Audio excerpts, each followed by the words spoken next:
Hello internet, this is Google Leo from Bethua Dahari. আজ ছিল রিয়া আর উজ্জ্বলের reception party. তো রিসেপশন পার্টিতে অ্যাটেন্ড করার জন্য আমি নেমে পড়লাম বেথুয়া ডহরি স্টেশনে, চলে গেলাম বাড়িতে। এ দেখো, বুগ্গু আর বুগ্গুর মা রেডি হয়ে বসে রয়েছে, যেহেতু আগে থেকেই বলেছিলাম। আর নন্দীকে আমি নিয়ে বেরিয়ে পড়লাম। দেখো, নন্দীর লাইটটা জ্বালিয়ে আমি দেখালাম বুগ্গুকে যে কীভাবে জ্বলে। তো বুগ্গু বললো খুব ভালো হয়েছে। আর এদিকে দেখো, বুগ্গুর মা বেরিয়ে পড়েছে ঘর থেকে, বুগ্গু হাতে গিফট নিয়ে দাঁড়িয়ে রয়েছে। বুগ্গুর মা ঘরে তালা দেবে, আমরা বেরিয়ে পড়ব। এই যে বুগ্গু বসে পড়েছে মাঝখানে, বুগ্গুর মা পিছনে। শাড়ি পরে একটু অসুবিধা হলেও অ্যাডজাস্ট করে চলে গেলাম বিয়ে বাড়ি। এই যে আমার বন্ধু, আর ওই যে যার বিয়ে সেই বউ রিয়া। আর এই যে লোকজন আছে প্রচুর, এই বোনটাদের বাড়ি অনেক লোকজন এসছে, প্রচুর লোক নিমন্ত্রিত রয়েছে। তার মধ্যেও এই যে ভাইটা কাকা কাকা করে চেঁচাচ্ছে। যাই হোক, কাকিমা আমাদের মিষ্টি দিয়ে দিয়েছে। যাওয়ার সাথে সাথে বুগ্গুর ঠান্ডা লাগছে, বুগ্গু মিষ্টি খাচ্ছে। বুগ্গুর মা আর লোভ সামলাতে না পেরে দেখো, ওই দেখো, আমি ভিডিও করছি বলে ছোট্ট একটুখানি মিষ্টি নিয়ে মুখের মধ্যে বলল। তো বুগ্গুর ঠান্ডা লাগছিল খুব, জড়সড় হয়ে বসে রয়েছে আর মিষ্টি খাবে না বলে বলছিল। এই দেখো কে চলে এসছে, কত কিউট। এটা হচ্ছে আমাদের মালিকের মেয়ে। এত ঠান্ডায় সবার শীত লাগছে, ওর শীত লাগছে না, ও ওইটা পরেই ঘুরে বেড়াবে। আর নাচানাচির তো কোনো কথাই হবে না। এই যে বোন দাঁড়িয়ে রয়েছে, এই বোনটারই মেয়ে। আর এখানে বুগ্গু দাঁড়িয়ে রয়েছে, কিছু ফটোশ্যুট ভিডিও শ্যুট হবে বলে। এই যে বোন আর বুগ্গুর মা দাঁড়িয়ে রয়েছে ফটো তুলবে বলে। আর আমি তো ভিডিও করে ফেলেছি লুকিয়ে লুকিয়ে, ওরা জানে না, ওরা ভাবছে আমি ফটোই করছি।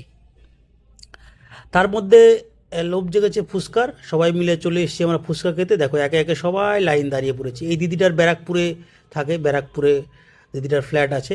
আর এই যে বুগ্গুর মা, ওই যে ওই কোনো দিদিটার কথা বলছিলাম, তারপরে কাকিমা, তারপর কাকু, তারপরে এদিকে আমি। সবাই মিলে হাতে হাতে ফুচকা নিয়ে খেতে শুরু করলাম। ওইদিকে দেখো পিচ্চিটা নাচ, নাচন কাকে বলে, দেখো নেচে স্টেজ পুরো ফাটিয়ে ফেললো। এই স্টেজটার উপরেই নাচানাচি চলছে পুচকিটার। দেখো হাতে ফুল নিয়ে একেবারে গানের তালে তালে, দেখো দেখো দেখো কোমরটা কেমন নাচাচ্ছে, সবাই দেখে পুরো হাসাহাসি করছিল। তার মধ্যে আমিও একটু ভিডিও করে নিলাম, ও বুঝতে পারেনি। বাকি দেখো, এখানে দাঁড়িয়ে রয়েছে আমার মালিকের মেয়ে। এত খাবার থাকতেও ওর নাকি লেজই খেতে হবে। নাও খাও। লেজ কিনে দিয়েছে, কে যেন একটা লেজটাই খাচ্ছে, বিয়ে বাড়িতে লেজ খাচ্ছে, ভাবো। তার মধ্যে আমি একটু প্যান্ডেলের ভিডিও করার জন্য আস্তে আস্তে ঢুকে গেলাম প্যান্ডেলের মধ্যে। সামনে থেকে বোন হেঁটে আসছে, এদিকে পোজ পাঁচ চলছে। এই যে উজ্জ্বল আর রিয়া দুজনে মিলে পোজ দিচ্ছে, আমিও একটু ভিডিও করে নিলাম, কয়েকটা ছবি তুলে নিলাম। আর যারা ক্যামেরাম্যান ছিল ভিডিও ফটো করার জন্য, তারা প্রচুর ফটো ভিডিও তুলছিল, স্বাভাবিক কথা, তুলবেই। আমিও সুযোগের সদ্ব্যবহার করে ওদের লাইটের আলোতে কিছু ফটো ভিডিও করে নিয়েছি। দেখো দুজনকে কত সুন্দর মানিয়েছে। আর আমার বুগ্গু এই যেখানে বসে রয়েছে, খিদে পেয়েছে বলে আমি হালকা একটুখানি ভিডিও করলাম। তারপরে দেখো সবাই নাচ, সবাই মিলে, বাড়ির মেয়েরা, কাকিমারা, ভাই বোনরা, ভাইরা তেমন কেউ নাচেনি। এই যে আমার মালিক দেখো হাসছে, মালিক ইশারা করে আমাকে নাচতে বলছিল, কিন্তু যেহেতু ওখানে কোনো ছেলেরা নাচছিল না, তাই আমিও আর ওখানে সুযোগ নিইনি। এই দেখো নাচার ঠেলা, দেখো শুধু নেচে মাটি খুঁড়ে ফেলেছে ওখানে, দুব্বো ঘাস যা ছিল সব মারা গেছে। তার মধ্যে এই যে বুগ্গু দাঁড়িয়ে দাঁড়িয়ে দেখছে। আর এই যে কাকিমা, যার ছেলের বিয়ে, সেই কাকিমা, ওই যে কাকিমাও দাঁড়িয়ে দাঁড়িয়ে দেখছে সবার নাচ। কাকিমারও মনে হয় একটু নাচতে ইচ্ছে করেছিল, কিন্তু সুযোগ পাইনি, যেহেতু জামাই রয়েছে, আরও সবাই এসছে, ছেলের বিয়ে। যাই হোক, কাকিমা নাচেন। এই যে বোনটা দেখো কত সুন্দর নাচছে, সবাই খুব ভালো নাচছে, আমিও দেখছিলাম, এনজয় করছিলাম নাচগুলো দেখে। গানগুলো তো দিতে পারলাম না, যেহেতু কপিরাইটের একটা ইস্যু আসার সম্ভাবনা আছে, যার জন্য গানটা দিতে পারলাম না। এই যে বুগ্গুর মা এখানে দাঁড়িয়ে দাঁড়িয়ে নাচ দেখছে, এই যে এই দিদিটা দাঁড়িয়ে দাঁড়িয়ে নাচ দেখছে। আর এই যে দিদিটার ছেলে, ওর সঙ্গে আমার পরিচয় হয়েছিল ব্যারাকপুরে, কিন্তু কথা হয়ে ওঠেনি, কারণ যেহেতু রাতের বেলা ছিল, সবাই ব্যস্ত ছিল, আমিও ব্যস্ত ছিলাম, যার জন্য বেশি কথা বলতে পারিনি। তো এভাবেই সুন্দরভাবে বিয়েবাড়িটা আমাদের কাটছে, খুব ভালো আনন্দ ফুর্তি করছি। তার মধ্যে নতুন জায়গা, জায়গাটার নামও আমি ভুলে গেছি, মনে নেই। তো পরে জানলে আমি লিখে দেবো, বা কেউ যদি কারো কাছ থেকে যদি পাই সেটাও জানিয়ে দেবো। দেখি কারো কাছ থেকে পাওয়া যায়। এর মধ্যে নাচানাচি হতে হতে সবার খিদে পেয়ে গেছে। এই যে আমার মালিক আর মালকিন বসে গেছে খেতে। আর ওইদিকে বুগ্গু আর বুগ্গুর মা বসেছে। এই যে একটা ভাই, ভাইটাও সম্ভবত ডিফেন্সে চাকরি করে, আমি জানি না ঠিক। তো এই এই যে বুগ্গু, বুগ্গুর মা বসে রয়েছে, আর একটা ঠাকুমা বসে রয়েছে। বুগ্গুর মার ঠান্ডা লেগেছে, দেখো জ্যাকেটটা পরে নিয়েছে। আর প্রথমেই দিয়ে দিল আমাদের চিপস, তারপর একটা ভেজিটেবল চপ, তারপর স্যালাড।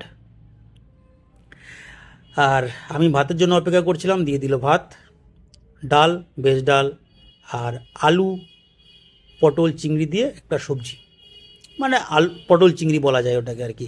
তারপরে দিল ফ্রাইড রাইস আর চিকেন। যেহেতু আমরা শেষ বেলায় খেতে বসছিলাম, তো বেশিক্ষণ ওয়েট করা গেল না। হালকা ফুলকা খেয়ে দিয়ে, মিষ্টি খেয়ে এই যে আইসক্রিম দিয়ে দিয়েছে। অনেক রাত হয়ে গেলো, 2-2:30 বেজে গেছিলো। তবু বুগুর মাংস খাওয়ার খুব ভালো লাগে মাংস খেতে, তাই বুগু মাংস নিয়ে বসে রয়েছে। এখনও চেয়ে দিলাম একটু মাংস, বললাম দিতে, বুগুকে একটু মাংস দিয়ে দিল। আর এই যে আমার মালিক দেখো, শেষ বেলায় সবাইকে খাওয়াচ্ছে, যারা খাবার দাবার দিয়েছে তাদেরকে খাবার পরিবেশন করছে। খুব ভালো ছেলে আমার মালিক। তো আমাদের খাওয়া দাওয়া কমপ্লিট হয়ে গেল। আর এই দেখো, খাওয়া দাওয়া কমপ্লিট করে আবার চলে আসলাম বেথুয়াডহরি স্টেশনে ভোরবেলা, যেহেতু ট্রেন ধরবো 5:30টার ট্রেনটা ধরবো বলে স্টেশনে চলে এসেছি। এই যে বেথুয়াডহরি স্টেশন দেখো, পুরো শুনশান ফাঁকা, কেউ নেই, কুয়াশাচ্ছন্ন। আর আমিও হেঁটে হেঁটে চলে যাচ্ছি যেখানটায় ট্রেনটা দাঁড়াবে। অনেকটা বড় স্টেশন, তো যেখানে দাঁড়াবে সেই পর্যন্ত হেঁটে হেঁটে যেতে হবে। এই যে এইখানটায় ট্রেনটা দাঁড়ায়, হেঁটে হেঁটে দাঁড়িয়ে গেলাম। আর এই দেখো 5:33, ট্রেনটা ঠিক 2-1 মিনিট পরেই ঢুকবে। আর আমিও চেপে পড়েছি দেখো ট্রেনে। তোমরাও ভালো থাকো, সুস্থ থাকো। লাস্ট ওই একটাই কথা, বাঁকা রাস্তায় কখনোই দিশেহারা নয়। Good bye.